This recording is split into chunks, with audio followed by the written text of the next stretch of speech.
My name is Carl, and I am 63 years old. I never thought I would find my own son sleeping in his car with my two grandsons curled up in the back seat like stray puppies. That morning changed everything I thought I knew about family, about trust, and about the woman my son had married. What I discovered in the days that followed broke my heart in ways I did not think possible at my age. But it also showed me what real love looks like when everything else falls apart. Before I tell you what happened, I want to know where you are watching from today. Drop your location in the comments below. If this story touches your heart, please hit that like button and subscribe to this channel. What you are about to hear is a story of betrayal, but also of redemption. Stay with me until the end, because the truth I uncovered will shock you. I spent 35 years of my life as an electrician for one of the biggest construction companies in Denver, Colorado. Every single morning, I woke up before the sun came up. I put on my work boots, grabbed my tool belt, and headed out into whatever weather God decided to throw at us that day. Summers were brutal with the heat bouncing off the concrete. Winters were worse. I remember climbing utility poles when the temperature dropped to 15 below zero, my fingers so numb I could barely grip the wires. But I never complained. Not once. Because every dollar I earned was going toward building something bigger than myself. My wife Margaret was a teacher at the local elementary school for almost 3 decades. She taught 2nd grade, and I swear she loved those kids like they were her own. We met at a church picnic back in 1984, and I knew from the moment I saw her smile that she was the one. We got married 6 months later in a small ceremony at that same church. Her father did not approve of me at first. He thought she deserved someone with a college degree, someone with softer hands. But Margaret saw something in me that he could not see. She saw a man who would never quit, who would never give up on the people he loved. We bought our little house in the suburbs of Denver with the money we saved from our first 5 years of marriage. It was nothing fancy. 3 bedrooms, 1 bathroom, a small backyard, with a wooden fence I built myself. But it was ours. Every single improvement in that house came from my own 2 hands. I laid the tile in the kitchen. I installed the ceiling fans. I built the deck where Margaret and I still sit every evening watching the sunset. That house was more than wood and nails. It was proof that hard work could build a life worth living. Our son Derek came into the world on a cold February morning in 1989. I remember holding him in my arms for the first time, this tiny little thing with his mother's eyes and my stubborn chin. I made him a promise that day. I told him he would never have to struggle the way I did. I told him he would have every opportunity I never had. And I meant every word. Derek was a good kid growing up. Quiet, thoughtful, always had his nose in a book. He was not like me at all. I was loud and rough around the edges, always getting into trouble with the other boys on the block. But Derek was different. He had a gentle soul. Margaret used to say he got that from her side of the family. I would just laugh and tell her that was fine by me. I taught him everything I knew. How to change a tire. How to fix a leaky faucet.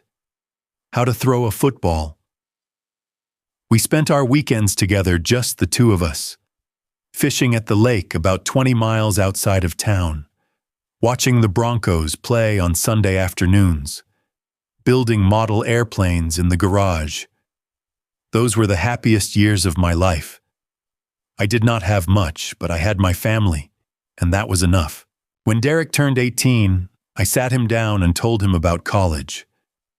I had been saving money since the day he was born. Every extra shift, every side job, every Christmas bonus went straight into that account. It was not a fortune, but it was enough to get him started. I wanted him to be the first person in our family to get a college degree. I wanted him to have the life I dreamed about, but never got to live. Derek chose to study accounting at the University of Colorado. He was good with numbers, always had been. Margaret cried the day we dropped him off at the dormitory. I tried to hold it together, but I will not lie to you. I shed a few tears myself on the drive home. The house felt so empty without him. 4 years later, Derek graduated with honors. I sat in that auditorium with my chest puffed out like a proud rooster, watching my son walk across that stage in his cap and gown. That piece of paper meant more to me than any paycheck I ever earned. It meant the struggle was worth it. It meant the sacrifice paid off. Derek got a job at a big accounting firm right out of college. He was making more money in his first year than I made in my best year as an electrician. I was so proud of him, I could barely stand it. Margaret would show his business card to everyone at church. "That is my son," she would say. "He is a certified public accountant." Those words tasted like honey in her mouth. Then Derek met Megan. It was at some company party in the summer of 2015. Derek called us that night, his voice all excited like he was a teenager again. He told us he met the most beautiful woman he had ever seen. She was from California, came from money, worked in marketing at the same firm. He could not stop talking about her. Margaret and I met Megan a few weeks later. She came to our house for Sunday dinner, and I have to be honest with you. Something felt off from the very beginning. She was pretty, I will give her that. Long blonde hair, perfect makeup, clothes that probably cost more than our monthly mortgage payment. She smiled at all the right times and said all the right things. But her eyes were cold. There was no warmth behind them. I noticed the way she looked around our little house, taking in the worn carpet and the old furniture. I saw her nose wrinkle just slightly, like she smelled something unpleasant. Margaret told me I was being paranoid. She said Megan was just nervous meeting her boyfriend's parents for the first time. I wanted to believe her. I really did. Derek was so happy, and I did not want to ruin that for him. So I kept my mouth shut and hoped I was wrong. 8 months later, they got married. Megan's family paid for most of the wedding. It was a big fancy affair at some country club in California. Margaret and I felt out of place the entire time. Megan's father barely spoke to us. Her mother looked at Margaret's dress like it was something she found at a thrift store, but Derek was smiling, so we smiled too. The first grandchild came in 2017. They named him Thomas, but everyone called him Tommy. That boy stole my heart the moment I laid eyes on him. He had Derek's curious nature and Margaret's kind spirit. I used to drive 2 hours every weekend just to see him. I would sit on the floor with him building towers out of blocks, making silly faces until he giggled so hard he got the hiccups. 3 years later, Lucas was born. Another perfect little boy. This one was quieter than his brother, more observant. He would sit in my lap and just stare at everything, taking it all in like he was memorizing the world. I taught Tommy how to fish at the same lake where I used to take Derek. I built Lucas a wooden rocking horse with my own hands. I thought we had it all. A big family, healthy grandchildren, a son who made something of himself. I thought the hard times were behind us. I was wrong. The first signs of trouble started about 2 years ago, though I did not recognize them for what they were at the time. Megan began making excuses whenever Derek wanted to bring the boys over to visit us. At first it was little things. Tommy had a cold. Lucas needed to nap. They had plans with friends. I did not think much of it. Families are busy. Schedules get complicated. I understood. But then the excuses became more frequent. Every time Derek would call to set up a visit, there was always some reason they could not make it. Soccer practice, birthday parties, doctor appointments. Weeks would pass without us seeing our grandchildren. Margaret started to worry. She would call Derek during the day when she knew Megan was at work, just to hear Tommy's voice on the phone. But even those calls became shorter and shorter. I noticed changes in Derek, too. He used to call me at least once a week just to check in and chat about nothing in particular. We would talk about sports, about work, about whatever project I was working on around the house. But gradually, those calls became less frequent. When we did talk, his voice sounded different. Tired. Distant. Like he was carrying a weight on his shoulders that he could not put down. I asked him once if everything was okay. He said yes, everything was fine. Just busy with work. I wanted to believe him. Fathers always want to believe their sons are doing well. So I told myself not to worry. I told myself it was just a phase. Then came my 62nd birthday. Margaret planned a small gathering at our house. Nothing fancy, just cake and ice cream with a few close friends. She called Derek a week in advance to make sure they could come. He promised they would be there. He said the boys were excited to see their grandpa. I spent the whole morning setting up chairs in the backyard, putting up streamers, feeling like a kid on Christmas morning. They never showed up. Derek called about an hour after they were supposed to arrive. His voice was apologetic, rushed. He said Megan was not feeling well, some kind of stomach bug. They could not make the drive. Maybe next week instead. I told him it was okay, that we understood that there would be other birthdays. But when I hung up the phone, I saw the look on Margaret's face. She was trying not to cry. That night, after everyone had gone home, I sat on the porch with a piece of leftover birthday cake that did not taste like much of anything. I picked up my phone and opened Facebook, just scrolling mindlessly to distract myself. That is when I saw it. Megan had posted photos just a few hours earlier. She was at some fancy spa with her girlfriends, cucumber slices on her eyes, champagne glass in her hand. The caption said, "Self-Care Sunday with my favorite ladies." She was not sick, she had lied, and Derek had covered for her. I did not tell Margaret what I saw. She was hurt enough already. I closed the app and stared out at the empty backyard where my grandchildren should have been playing. Something was very wrong in my son's house. I could feel it in my bones. About 6 months after that birthday, Derek called me out of the blue on a Tuesday afternoon. His voice was shaky, not like him at all. He asked if I could lend him $5,000. He said it was for some credit card debt that got out of hand, nothing serious, he would pay me back in 3 months. I did not hesitate. I transferred the money that same day. That is what fathers do. We help our children, no questions asked. 3 weeks later, he called again. This time he needed $3,000 more. Said the car needed major repairs, transmission problems, could not get to work without it. I sent that money too. Margaret asked me what was going on. I told her Derek was just going through a rough patch, that these things happen.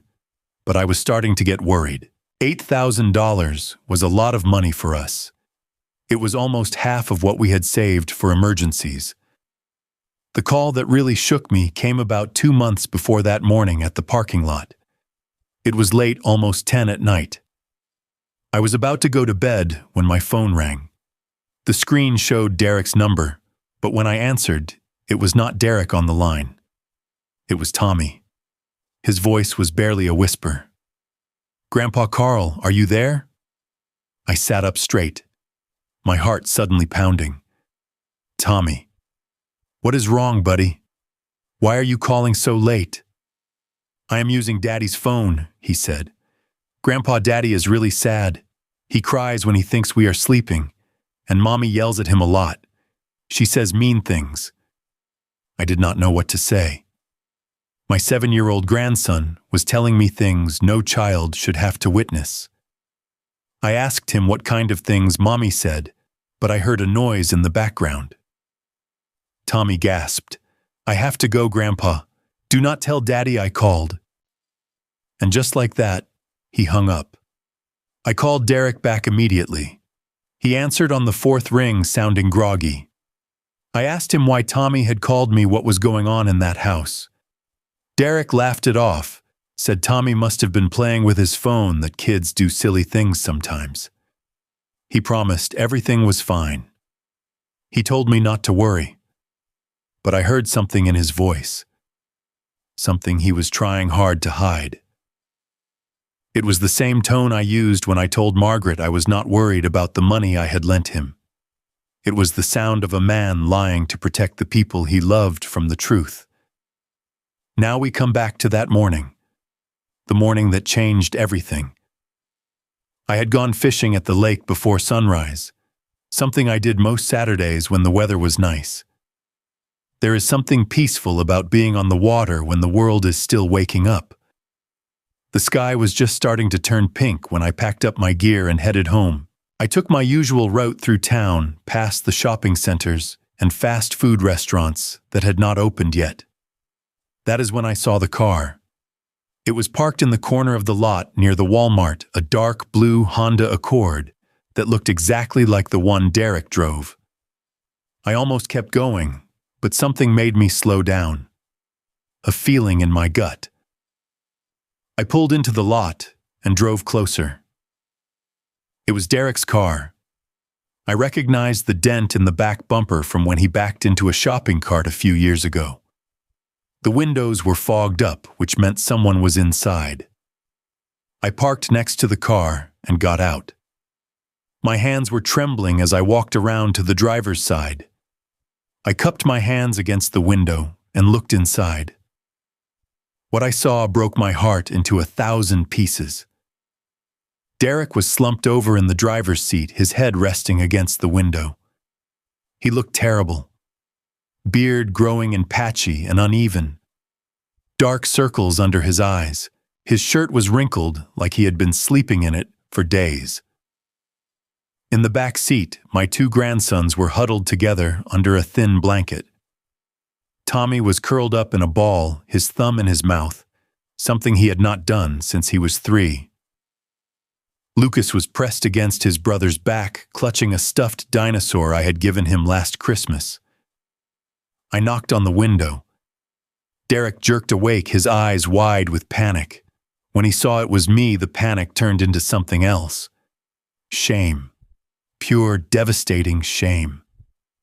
He rolled down the window slowly. "Dad," he said, "what are you doing here? I was about to ask you the same thing." My voice came out rougher than I intended. "Why are you sleeping in your car with my grandchildren?" Derek opened his mouth, but no words came out. His lower lip started to tremble. In the back seat, Tommy woke up and saw me standing there. "Grandpa Carl," he shouted. He pushed off the blanket and scrambled to open the door. I caught him in my arms as he tumbled out of the car, holding him tight against my chest. Lucas woke up, too confused and cranky. "I am hungry," he whined. "Daddy, I want breakfast." Derek finally got out of the car. He could not look me in the eyes. His whole body was shaking. "Dad, I can explain," he started to say. "You can explain at the house," I said firmly. "Get in my truck. All 3 of you. Right now." I did not give him a chance to argue. I loaded the boys into the back seat of my pickup, made sure they were buckled in safely. Derek grabbed a duffel bag from the trunk of his car, then climbed into the passenger seat next to me. He did not say a single word during the entire drive home. Margaret was making coffee when we walked through the front door. The cup slipped from her hand and shattered on the kitchen floor when she saw the state of them. Tommy ran to her and buried his face in her apron. Lucas just stood there looking around at the house like he was not sure where he was. "Derek," Margaret whispered. "My God, what happened to you?" Derek sat down heavily at the kitchen table. He put his head in his hands, and then he started to cry. Not quiet tears, but deep, wrenching sobs that shook his entire body. I had not seen my son cry like that since he was a little boy who skinned his knee falling off his bicycle. Margaret took the children into the living room, turned on cartoons, got them settled with some cereal. I sat down across from my son and waited. When he finally looked up, his face was wet and red. "She kicked us out, Dad, 3 days ago. Changed the locks while I was at a job interview. Threw our stuff out on the lawn like we were garbage." "Megan did this?" I asked, even though I already knew the answer. He nodded miserably. "I lost my job 4 months ago. Company was downsizing and I was one of the ones they let go. I did not tell her at first.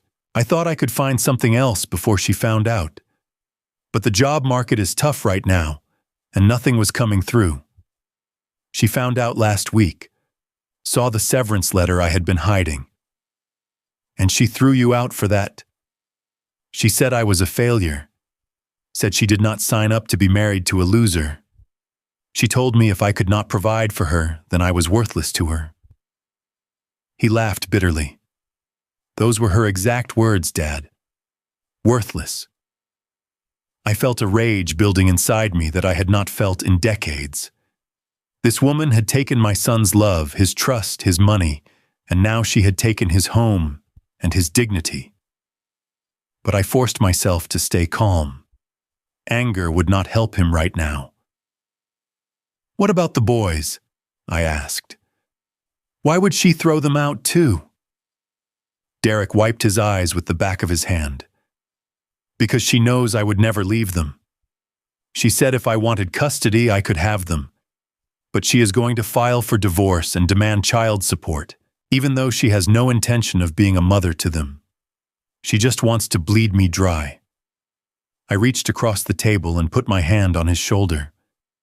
"Listen to me, son. You are not worthless. You are not a failure. You are my boy, and you are going to get through this. But first, you need to rest. You and the kids are staying here, for as long as it takes." Derek looked at me like I had just offered him a lifeline in a stormy sea. "Dad, I cannot ask you to do that. You and Mom do not need this burden." "Burden?" I shook my head. "You are my son. Those are my grandchildren. There is no burden. There is only family." I helped him to the couch where he collapsed almost immediately into exhausted sleep. Margaret covered him with a blanket, the same one we used to wrap around Derek when he was sick as a child. Then we stood there together watching him sleep, our hearts heavy with sorrow and determination. "What are we going to do, Carl?" Margaret asked quietly. "We are going to fight," I said. "We are going to fight for our family." Over the next few days, Derek slowly told us more about what had been happening in his marriage. The more I heard, the angrier I became, but I did not show it. I could not afford to let anger cloud my judgment. I needed to be smart about this. Once Derek was rested and the boys were settled in, I started asking questions. Careful questions. I wanted to understand exactly what kind of woman we were dealing with. I began by calling some old friends who lived near Derek's neighborhood. I told them the basics of what had happened and asked if they had noticed anything unusual over the past couple of years. What they told me confirmed my worst suspicions.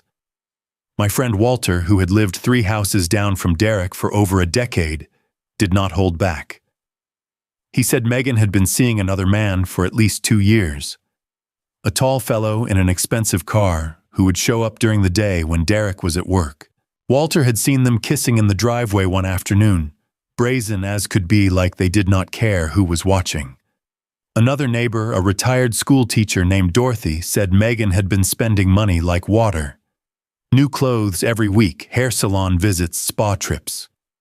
She remembered seeing Megan loading shopping bags into her car almost every day.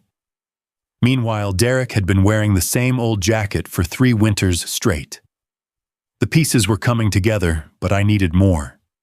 I needed proof. I called my old friend Harold, a lawyer I had known since our kids played Little League together. Harold specialized in family law, had handled plenty of ugly divorces over the years. I told him everything Derek had shared with me and asked for his advice. Harold listened carefully, then said something that made my blood run cold. "Carl, if what you are telling me is true, this woman did not just kick your son out of the house. She systematically destroyed him, and she might have been planning this for a long time." He explained that I needed to get Derek's financial records. Bank statements, credit card bills, anything that showed where the money had been going. Derek was reluctant at first. He felt embarrassed, ashamed that he had let things get so bad without noticing. But I convinced him that this was not about shame. This was about survival. What we found in those records made me sick to my stomach. Megan had been draining their joint account for 18 months. Small withdrawals, at first a few hundred here and there. But over time the amounts grew larger. $500, $1,000, $2,000. By the time Derek lost his job, she had transferred over $45,000 into a separate account under her name alone. Derek never even knew that account existed. But that was not the worst part. The worst part was the credit cards. There were 3 of them, all opened in Derek's name, all without his knowledge. Megan had forged his signature on the applications. She had maxed out every single one of them, racking up over $30,000 in debt. The bills had been going to a post office box that Derek did not know about.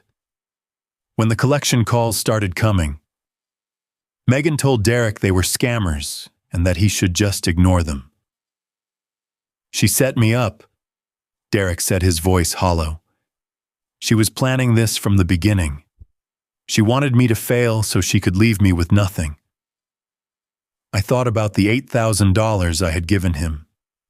I asked Derek if Megan knew about that money. He nodded slowly. "She told me what to say.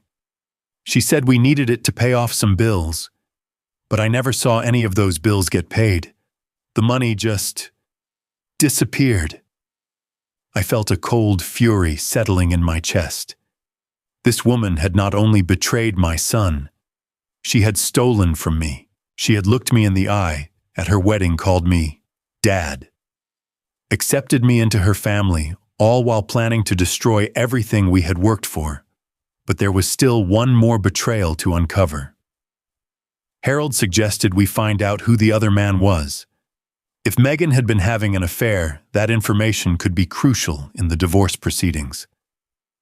I remembered what Walter had said about the expensive car. I asked Derek if Megan had ever mentioned anyone from work, any male colleagues she spent time with. Derek thought for a moment. "There was this guy named Victor. He worked at the bank downtown. Megan said they were on some committee together planning charity events or something. She had a lot of meetings with him. It did not take long to find Victor on social media. He was exactly what I expected. Slick hair, expensive suits, photos of himself on golf courses and yachts. He was also married. His wife was beautiful, accomplished, completely unaware of what her husband had been doing. The affair had been going on for at least 2 years. Megan had been sneaking around with this man while my son worked 60-hour weeks trying to provide for his family. The spa trips, the shopping sprees, the expensive clothes, they had all been funded by the money she stole from Derek, and by the money she stole from me. That night I sat with Derek on the back porch. The sun was setting, painting the sky in shades of orange and purple. He looked broken, more defeated than I had ever seen him. "I should have known," he said quietly. "I should have seen the signs." "Son, that is not how it works. When you love someone, you trust them. She took advantage of that trust. That is on her, not on you." He shook his head. "Maybe I deserved it.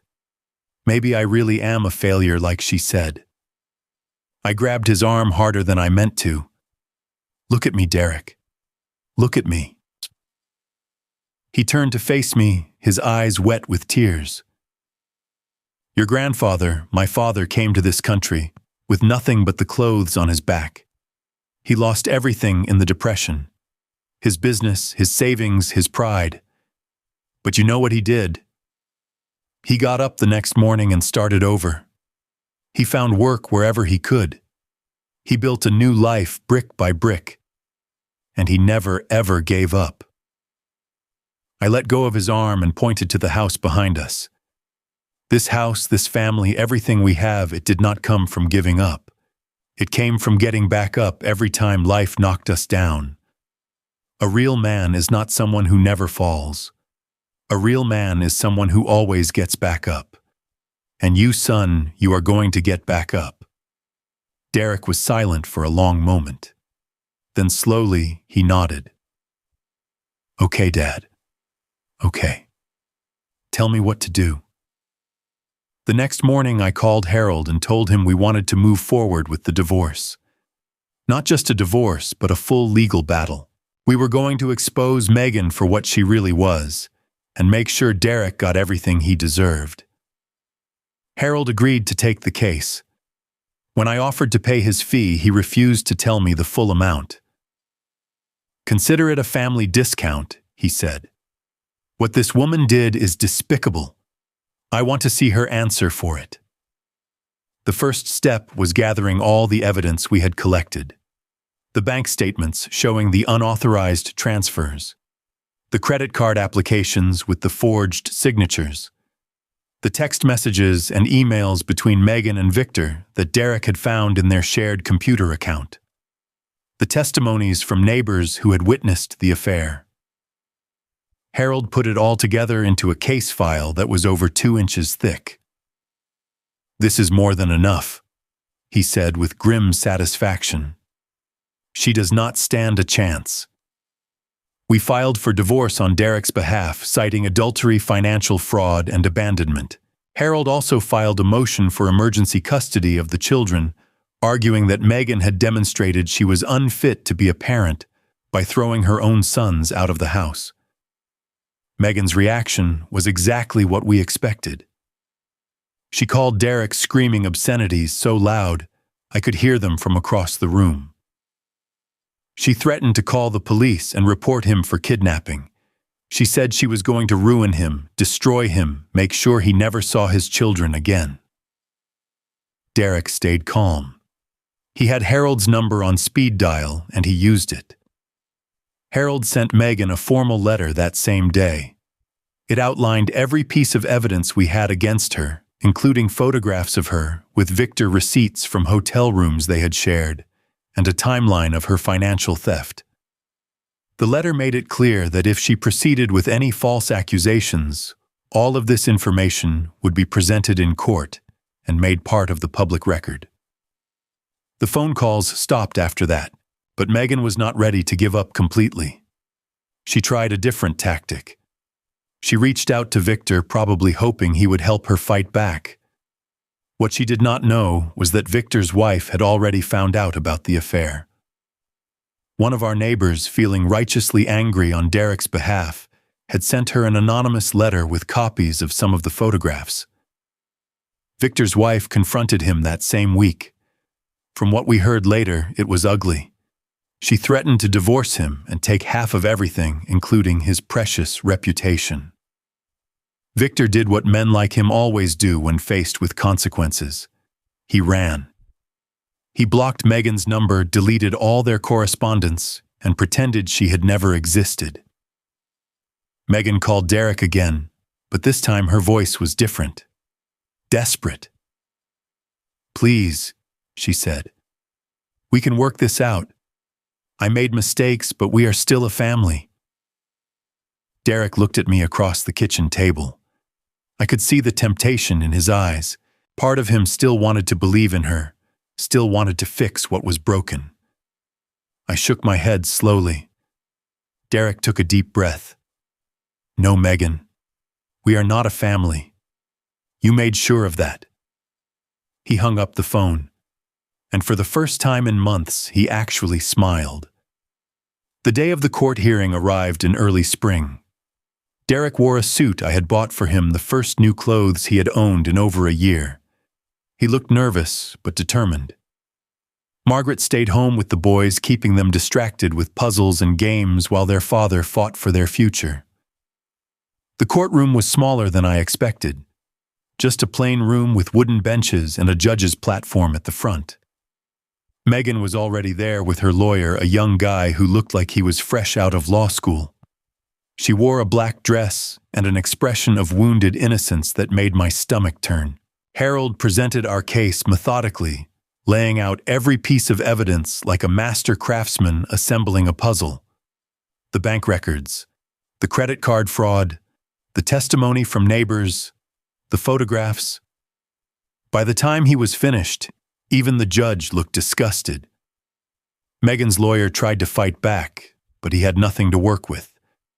Megan had lied to him about almost everything.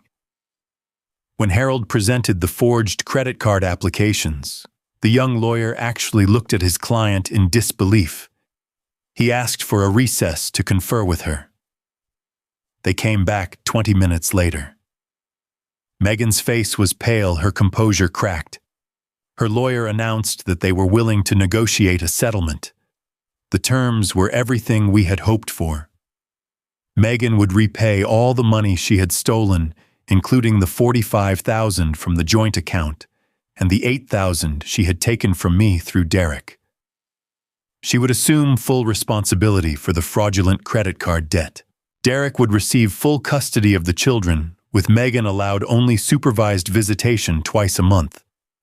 The house would be sold, and after all debts were paid, the remaining equity would be split. It was not a lot, but it was something. More importantly, Derek would walk away free and clear with no financial obligations to the woman who had tried to destroy him. When the judge approved the settlement, Derek stood very still for a moment. Then his shoulders began to shake. He was crying, but these were different tears than the ones I had seen in our kitchen. These were tears of relief. I put my arm around him and led him out of the courtroom. Megan was still sitting at her table, staring at nothing.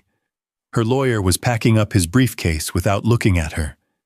She had burned every bridge, and now she was alone with the ashes. I did not feel satisfaction watching her sit there.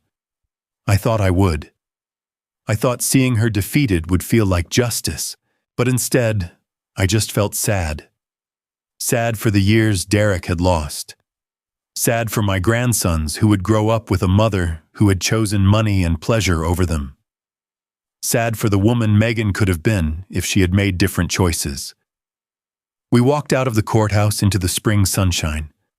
Derek stopped on the steps and turned to me. "Thank you, Dad," he said, "for everything. I do not know what I would have done without you." I squeezed his shoulder. That is what fathers are for son. That is what we do. A few weeks later, Derek got a phone call about a job. A small accounting firm in town was looking for someone with his experience. The pay was not as good as his old job, but it was honest work with good people. He started the following Monday. He and the boys stayed with us for 6 more months, while he saved up enough for a deposit on a small apartment. But even after they moved out, they came over almost every weekend. Tommy and Lucas ran through our backyard like it was their own personal playground. Derek sat on the porch with me in the evenings talking about work and sports and plans for the future. Margaret and I watched our grandchildren grow. Tommy lost his first tooth. Lucas learned to ride a bicycle. Derek started laughing again, really laughing the way he used to before Megan came into his life. And Megan, from what we heard, she moved back to California after the divorce was finalized. She tried to rebuild her image on social media, posting about new beginnings and toxic relationships.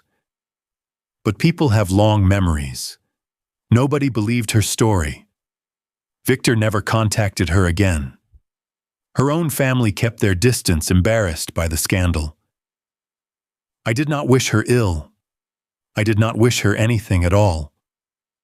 She simply stopped existing in our world like a bad dream that fades when you wake up. It has been 6 months since the court hearing. I am sitting on my porch right now watching the sunset paint the mountains gold. Inside, I can hear Margaret laughing as she helps Lucas with a jigsaw puzzle. Derek is in the backyard with Tommy teaching him how to throw a curveball. I think about that morning at the parking lot a lot. The morning I found my son sleeping in his car with my grandchildren in the back seat. It was the worst moment of my life in many ways, but it was also the moment when everything started to get better. Derek went to therapy for a few months. He said it helped him understand that what happened was not his fault. He learned that loving someone does not mean you have to accept their abuse. He learned that his value as a man did not depend on his bank account or his job title. It depended on how he treated the people who loved him. My son is not perfect. No one is. He made mistakes, trusted the wrong person, ignored warning signs he should have seen. But he also proved something important. He proved that he could fall down and get back up. He proved that he could put his children first, even when it cost him everything.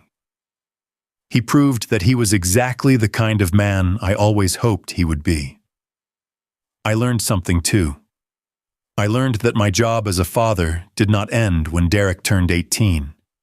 It did not end when he graduated college or got married or had kids of his own. Being a father is forever.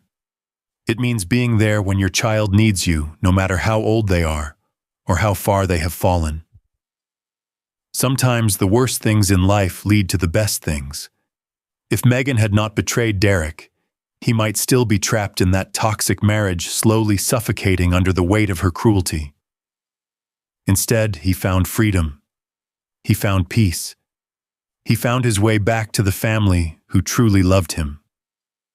Tommy asked me a question last weekend while we were fishing at the lake. He looked up at me with those serious eyes and said, "Grandpa Carl, why do you always help Daddy?" I thought about it for a moment before I answered. Because that is what grandpas and parents do, Tommy. We take care of each other. One day when you are all grown up, you will do the same thing for your own children. He nodded like that made perfect sense. Then he went back to watching his fishing line, waiting for a bite. Derek was sitting beside us.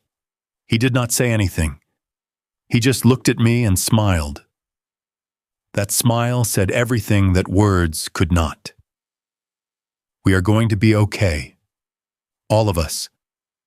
We have been through the fire, and we came out stronger on the other side.